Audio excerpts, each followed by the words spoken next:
The creature had to be 8 feet tall. The antlers on its head scraped against the ceiling.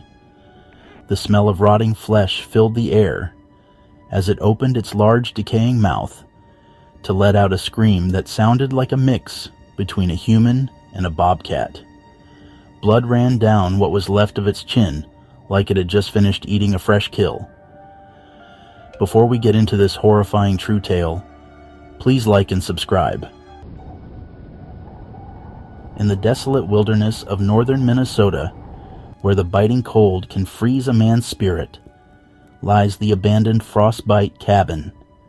Locals whisper tales of its cursed past, but few dare to speak of the horrors that transpired there. In the winter of 1922, a fur trapper named Samuel Leeds sought refuge in that very cabin.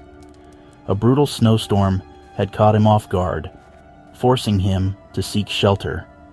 The cabin, though dilapidated, offered a reprieve from the relentless wind and snow. As night fell, an eerie silence enveloped the forest. The only sound was the crackling of the fire Samuel had managed to ignite. Just as he began to drift into an uneasy sleep, a distant howl pierced the stillness, a sound unlike any wolf or creature he had ever encountered. Suddenly, a series of heavy footsteps crunched through the snow, circling the cabin. Samuel's heart pounded as he reached for his rifle, eyes darting to the frost-covered windows. Through the dim light, he glimpsed a shadow, tall, gaunt, and utterly unnatural. The creature's eyes glowed with a malevolent hunger, and its breath fogged the glass with each exhale. Samuel's mind raced, recalling the native legends of the Wendigo, a monstrous spirit driven by insatiable greed and cannibalistic desires. Without warning, the door burst open and the frigid air swept in, extinguishing the fire. The Wendigo loomed in the doorway, its skeletal frame draped in tattered flesh. The creature had to be 8 feet tall. The smell of rotting flesh filled the air as it opened its large, decaying mouth to let out a scream that sounded like a mix between a human and a bobcat. Blood ran down what was left of its chin, like it had just finished eating a fresh kill.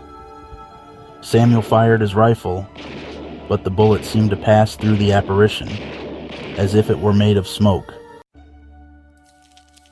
The creature let out a bone-chilling screech, advancing toward Samuel with unnatural speed. In a desperate bid for survival, he grabbed a burning log from the hearth and thrust it toward the Wendigo.